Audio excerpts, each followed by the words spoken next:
Dear viewers, आप सभी का पाथफाइंडर्स मैन अकेडमी में स्वागत है। I hope you have a great evening. Prime minister Modi is in Brazil for the G20 summit. Last year आप सभी को पता है कि प्राइम मिनिस्टर मोदी और भारत सरकार ने सक्सेसफुली G20 का एक हिस्टोरिक समिट ऑर्गेनाइज किया था। और उस हिस्टोरिक समिट में एक सबसे प्रमुख उपलब्धि निकल के आया था कि अफ्रीकन यूनियन को G20 में परमानेंट स्टेटस दिया गया था, जिसकी वजह से प्राइम मिनिस्टर मोदी को ग्लोबल साउथ में एक बहुत बड़ा रोल प्ले करने का क्रेडिट भी दिया गया था। अगेन इस बार prime minister Modi G20 summit में पहुंच चुके हैं ब्राजील। और प्राइम मिनिस्टर मोदी, आप सभी को पता है कि बहुत ही ज़्यादा एग्रेसिव और प्रोएक्टिव डिप्लोमेसी में बिलीव करते हैं और पर्सनल टच में बहुत ज़्यादा बिलीव करते हैं, ना कि डिप्लोमेट्स के भरोसे बैठते हैं। और उसी क्रम में प्राइम मिनिस्टर मोदी बहुत सारे लीडर्स के साथ 1-to-1 मीटिंग किए, हैंडशेक, हग्स हुए और काफ़ी ज़्यादा लाफ्टर हुए। लेकिन इन सभी चीज़ों के बीच में एक चीज़ जो सबसे स्पेशल निकल के आई, वो अगेन मोदी और मैक्रोन की ब्रोमांस। बिकॉज आपको पता है इंडिया फ्रांस बहुत ही गहरे दोस्त रहे हैं। फ्रांस एक ऐसा कंट्री है जो कोई नया दोस्त नहीं है। इनफैक्ट कोल्ड वॉर के समय से France has been a great partner of India in the west, a time tested partner in the west. और इनफैक्ट सबसे पहला वेस्टर्न कंट्री जिसके साथ इंडिया ने स्ट्रैटेजिक पार्टनरशिप किया था वो भी फ्रांस है। और रिसेंट टाइम में जैसे फ्रांस इंडिया के इंडिजिनाइजेशन, खासकर डिफेंस आत्मनिर्भरता को प्रमोट करने के लिए काफी ज्यादा हेल्प कर रहा है, दैट इज इनक्रेडिबल। तो इसी पर्टिकुलर कॉन्टेक्स्ट में आज के इस पर्टिकुलर सेशन में हम लोग बात करेंगे कि what outcome came between prime minister Modi and Emmanuel Macron. क्या दोनों के बीच में बातचीत हुई और प्राइम मिनिस्टर मोदी बाकी किन किन लीडर्स से मिले, और ये जो पूरा भारत का फॉरेन पॉलिसी है इस समय G20 में, उसके क्या क्या सिग्निफिकेंस हैं, इन सारे चीजों को आज के इस सेशन में हम लोग बात करेंगे।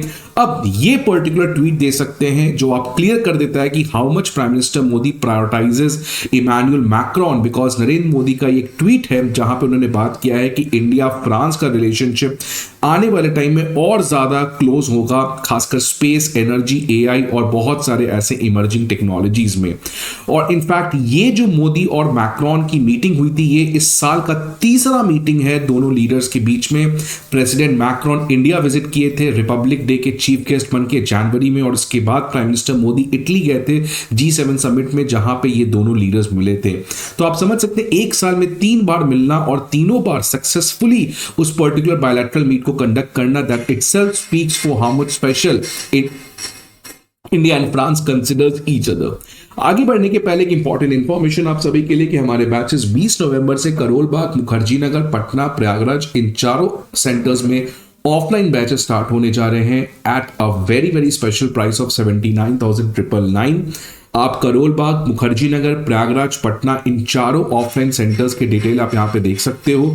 सो please don't forget to enroll yourself. Unacademy IAS comprehensive GS course के अलावा CSAT ऐसे writing course, comprehensive current affairs coverage, full and test series और ऑप्शन जैसे कोर्सेज को भी प्रोवाइड करती है। इन सारे इंफॉर्मेशन के लिए आपको हमारे ऑफलाइन ब्रांचेस पे विजिट करना होगा, या नहीं तो आप हमारे ऐप को डाउनलोड कर सकते हैं जहां पे आपको ये सारे इंफॉर्मेशन प्रोवाइड किए जाएंगे। Now what was discussed between prime minister Modi and president Macron. तो ये दोनों लीडर्स ने वापस से कमिटमेंट किया है for bilateral cooperation and international partnership. खासकर जो दोनों कंट्री के बीच में हॉराइजन 2047 का एक रोड मैप प्रिपेयर हुआ है, इसी हॉराइजन 2047 रोड मैप को और ज्यादा स्ट्रेंथन करने की बात हुई है। एक सबसे इंटरेस्टिंग आउटकम यह आया है कि इंडिया और फ्रांस जो है वो आने वाले टाइम में फ्यूचरिस्टिक एरियाज में कोलैबोरेट करने जा रहे हैं, such as space, energy, AI and other such technologies. आपको पता है कि इंडिया जो है वो बहुत सारे कंट्रीज के साथ इस तरीके के सोफिस्टिकेटेड टेक्नोलॉजी में बहुत ज्यादा कोलैबोरेट कर रहा है। इसका बेस्ट एग्जांपल है इंडिया और अमेरिका के बीच में जो ICET करके इनिशिएटिव है, जहां पे अगेन आर्टिफिशियल इंटेलिजेंस, बायोटेक्नोलॉजी, ऐसे जितने भी फ्यूचरिस्टिक टेक्नोलॉजी हैं उसके ऊपर स्ट्रैटेजिक एडवांटेज को बना के रखने के लिए इंडिया इन सारे कंट्रीज के साथ कोलैब करने जा रहा है। इसके अलावा पीपल टू पीपल लिंकेजेस को एनहांस करने की भी बातचीत हुई है। अगर इंटरनेशनल जियोपॉलिटिक्स की बात करें तो यूक्रेन कॉन्फ्लिक्ट के बारे में चर्चा हुआ, मिडिल ईस्ट में जिस तरीके से वॉलेटाइल सिचुएशन बना हुआ है इसके बारे में इन डेप्थ डिस्कशन हुआ। लेकिन सबसे इंपॉर्टेंट हमारे जियोपॉलिटिकल के लिए जो इंडिया के लिए रेलेवेंट है, इंडो पैसिफिक के ऊपर अगेन कन्वर्जेंसेस हुई। फ्रांस और इंडिया मिलकर इंडो पैसिफिक को फ्री, ओपन और रूल बेस्ड बनाने का प्रयास करेंगे। इसके अलावा एक जो सबसे important pillar India France relation में हमेशा से रहा है कि कैसे मल्टीलैटरलिज्म को रिफॉर्म किया जा सके in order to help build a stable international world order. इसके बारे में अगेन बात यहां पे हुई। अब 2047 का ये हॉराइजन रोड मैप है क्या? बेसिकली ये लास्ट ईयर साइन हुआ था। लास्ट ईयर क्यों साइन हुआ था? बिकॉज लास्ट ईयर 25वां सालगिरह था इंडिया फ्रांस के स्ट्रैटेजिक पार्टनरशिप का, और उसको सेलिब्रेट करने के लिए हॉराइजन 2047 का रोड मैप बनाया गया। 2047 is the year on which India will gain it's 100th year of independence, और यही विकसित भारत का भी एक ऑब्जेक्टिव है कि 2047 तक इंडिया को एक डेवलप्ड इकोनॉमी बनना है, और इसीलिए इंडिया फ्रांस मिलके काम करेंगे सो दैट दोनों कंट्री कोलैबोरेट करके अपने अपने इकोनॉमिक ग्रोथ, सोसाइटी ग्रोथ को इंश्योर कर सकें। खासकर 3 पिलर्स के ऊपर बहुत ज्यादा कन्वर्जेंसेस देखने को मिलेगी 2047 हॉराइजन रोड मैप पे। पहला है सिक्योरिटी या सॉवरेनिटी के ऊपर, दूसरा प्लैनेट, और तीसरा पीपल। तो आप देख सकते हैं कि हमारा रिलेशनशिप काफी बैलेंस्ड है। It's not only focusing on the materialistic side but also on the humanistic side and environmental side की pro planet pro people development को कैसे इंश्योर किया जाए। अब इंडिया फ्रांस का रिलेशन इतना गहरा, इतना टाइम टेस्टेड क्यों है? इसके प्रमुख 4 रीजन है। पहला कि ये दोनों कंट्री कभी भी किसी के इंटरनल अफेयर में इंटरफेयर नहीं करते हैं। कभी भी फ्रांस इंडिया के डेमोक्रेसी के ऊपर अमेरिका की तरह बयानबाजी नहीं करता है, और इंडिया भी कभी भी फ्रांस के इंटरनल मैटर्स में इंटरफेयर नहीं करता है। दोनों कंट्री के एक सबसे इंपॉर्टेंट फॉरेन पॉलिसी ऑब्जेक्टिव या फॉरेन पॉलिसी जो टूल है वो है स्ट्रैटेजिक ऑटोनॉमी। आपको पता है कि फ्रांस ऑल्दो नाटो का मेंबर रहा है, बट फ्रांस ने कई बार जाहिर किया है कि वो स्ट्रैटेजिक ऑटोनॉमी में बिलीव करता है। सिमिलरली इंडिया, आपको पता है, it has always followed this foreign policy tool of strategic autonomy. तीसरा, दोनों कंट्री के किसी भी तरीके के हेजेमोनिक एस्पिरेशन नहीं है। ये दोनों मिडिल पावर्स हैं, और ये दोनों एक तरीके से एक मल्टीपोलर वर्ल्ड ऑर्डर बनाना चाहते हैं। कोई भी दोनों कंट्री अपने आप को यूनिपोलर वर्ल्ड ऑर्डर में एस्टैब्लिश नहीं करना चाहते हैं। चौथा, common values, commitment towards democracy, multilateralism में भरोसा रखना, इंटरनेशनल रूल ऑफ लॉ को फॉलो करना। ये चारों चीजें इंडिया और फ्रांस के बीच में एक गहरी दोस्ती के 4 इंपॉर्टेंट पिलर बन के आते हैं। इसके अलावा आपको पता है रीसेंट टाइम्स में जिस तरीके से मैंने पहले भी कहा कि फ्रांस इंडिया के जो डिफेंस आत्मनिर्भरता है उसको हेल्प करने में काफी ज्यादा मदद कर रहा है, और इनफैक्ट फ्रांस की एक बहुत बड़ी कंपनी साफरान, वो फ्रांस के बाहर पहली बार इंडिया में एक इलेक्ट्रॉनिक्स यूनिट को एस्टैब्लिश करने जा रही है जो इंडिया के डिफेंस मैन्युफैक्चरिंग के लिए काफी ज्यादा सपोर्टिव होगा। फ्रांस के अलावा ऑल्दो फ्रांस सबसे बड़ा आउटकम आया इन मोदी और मैक्रोन की जो ये मीटिंग थी वो सबसे सक्सेसफुल हुई। इसके अलावा प्राइम मिनिस्टर मोदी बहुत सारे और लीडर्स से मिले।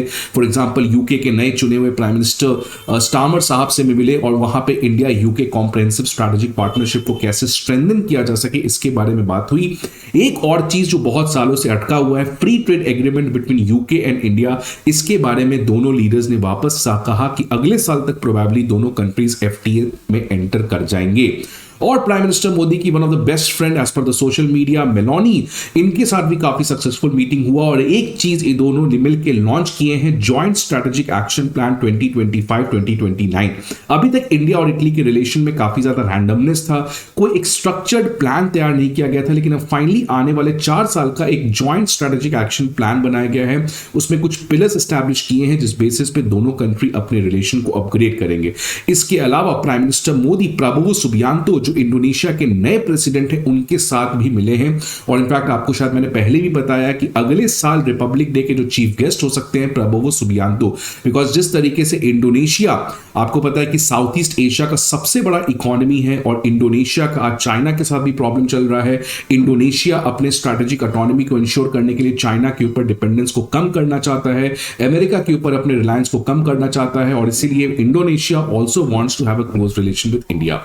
तो एक तरीके से प्राइम मिनिस्टर मोदी का ये जो G20 समिट था, it was full of diplomatic outreach. बहुत सारे लीडर्स के साथ मिले, लेकिन मोदी और मैक्रोन की जिस तरीके से एक काफी ज्यादा हार्मोनियस बातचीत हुई है, that speaks that India France relation काफी ज्यादा स्ट्रांग होंगे। और आने वाले टाइम में जिस तरीके से इंडिया का खासकर यूरोप के ऊपर फोकस है, बिकॉज यूरोप, आपको पता है कि यूरोप अब चाइना के अपने ड्रीम से उठ चुका है।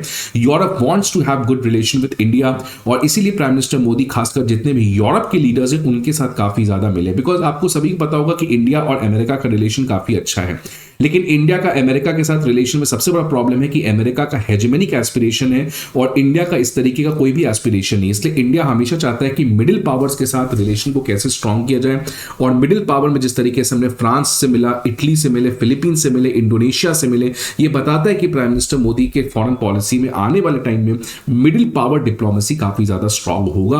और इसी कॉन्टेक्स्ट में जिस तरीके से G20 में मिडिल पावर्स के साथ प्राइम मिनिस्टर मोदी मिले हैं, ये बताता है कि आने वाले टाइम में जयशंकर के फॉरेन पॉलिसी कैलकुलस के हिसाब से the middle powers are going to play a more important role, because Trump के आने की वजह से जिस तरीके से अनसर्टेनिटी, वॉलेटिलिटी, अनप्रेडिक्टेबिलिटी का माहौल बना हुआ है इंटरनेशनल जियोपॉलिटिक्स में, उसके अगेंस्ट हेज करने के लिए the best way to go forward is to have good relation with middle alliance. और इसी कॉन्टेक्स्ट में ये पर्टिकुलर चीजें यहां पे हुई हैं। आपका क्या व्यू है इस G20 के बारे में, क्या आउटकम आएगा, इसके बारे में फिर से हम लोग बात करेंगे किसी एक नए वीडियो में। बट अभी तक prime minister Modi has met a lot of leaders and that's a good thing to happen at G20। आप सभी का क्या व्यू है आप जरूर कमेंट बॉक्स बताएं। See you again in the next video, till then goodbye and take care.